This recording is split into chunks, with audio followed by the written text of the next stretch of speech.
Moan Day 107 of 52, 107 of 52. Welcome to the Blank Slate. In Jay Shetty's book, The 8 Rules of Love, he says that in order to transform yourself, you have to go through these steps, okay? He says that you have to learn to be more present, be more vigilant of what's going on. You have to be willing to endure some discomfort, and you have to get comfortable being in solitude. A lot of people, in the Eastern world, we tend to define solitude as just a gap in a thinking process and a place. Whereas in the Western world, we think of solitude as a lonely spot. And really, that's not the place you want to be, okay? So the thing that he does is he flips the word lonely, okay? He flips the word solitude so they actually have more of a poetic definition, okay? He says that solitude is the antidote of loneliness, okay? Loneliness is where you feel impulsive. It's a harsher place to live. It's more abrasive. It's more emotional place to live. It's where the mind lives, where the senses potentially may live. Whereas solitude is potentially where the intellect may reside, where you have a chance to learn something new. It's a good space to have a nice little gap, this nice little moment or pocket of understanding that happens when there's nothing happening at all, okay? It increases your vigilance. It helps you be you better. It increases creativity. This beautiful solitude of space is a decision almost to step into understanding yourself better, okay? It now becomes a game of life. It becomes more of a conversation you have with yourself, right? See how different that sounds than being lonely, okay? And now with these beautiful wordplay, someone who appreciates words, he really does depict on how to take Vedic ideas and bring them into daily application, which I love, okay? So he says, don't think of it as solitude, okay? Think of it as a solo audit, okay? It's where you're taking inventory or stock of how you like something or don't like something in its actual non-pressure trueness. This is something that even a transfer coach, for me, when I say I'm a transformational coach, I want them to try something new that they've never tried for the first time and learn it like a toddler. He's doing the same thing, except for he's saying use any and every solo activity. So taking a walk, learning to play an instrument, maybe even learning to cook a new recipe, something that's, fulfilling, but at the same time, it doesn't require a lot of technology, and there's a chance that it's just you, okay?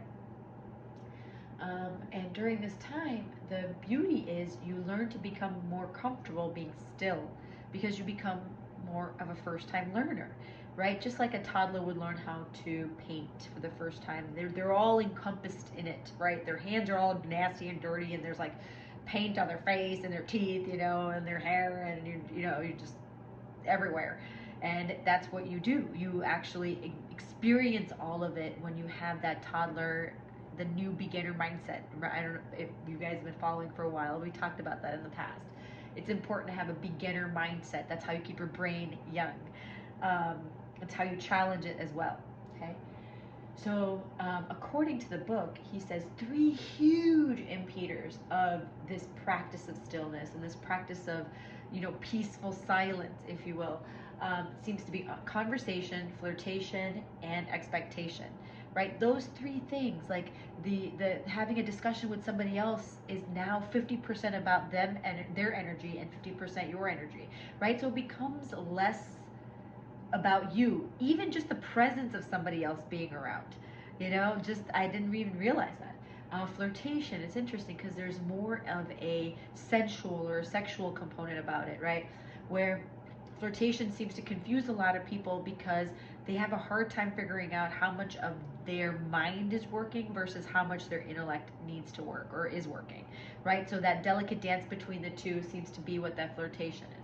And then there's expectations. We never know what people want, when they want it, how they want it, right? So it becomes hard to deliver.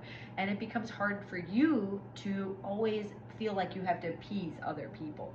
You don't have to do that. And these new objective truths should help you more have more of an understanding about you. Okay, so according to him, he says karma begins with an impression. It's what we were taught as children. It's what we observe and what we absorb at our childhood. You know, that's why nurture versus nature is such a big, great, amazing topic all the time. And these impressions are weaved within us, you know, and they build our Vedic word, sanskara. They build our sanskar, what we feel, what our most important impressions are as we grow up. They're characteristics that are built within us, you know. It's what we've seen, it's what we've observed, it's what we absorb, you know. It's how we handle love, it's how we talk about love, it's how we experience love. It's about how we handle any and every emotion and how we experience them, you know. And according to Jay, he says that karma is not necessarily supposed to be anything but a tool. It's not an explanation. You know, just because you treated someone badly doesn't mean someone's going to treat you badly. We think that's karma. That's not. It's not. It's not punishment and reward. Karma is more of a transparency. To have the courage to be transparent. That, hey man, this is who I am. Honestly, sorry if I messed up. I effed up, you know. Keep it super open, super transparent, and then you move on, right? He also says this beautiful thought, which I'm going to leave you with. You can curate the impressions that you've had based off of who we watch and what we listen to. So exactly who we watch and what we listen to has an impact on our impressions, which is pretty much the modern day definition of sanskara, right? So please keep that in mind. Right now, your social media account has an impact on your sanskar.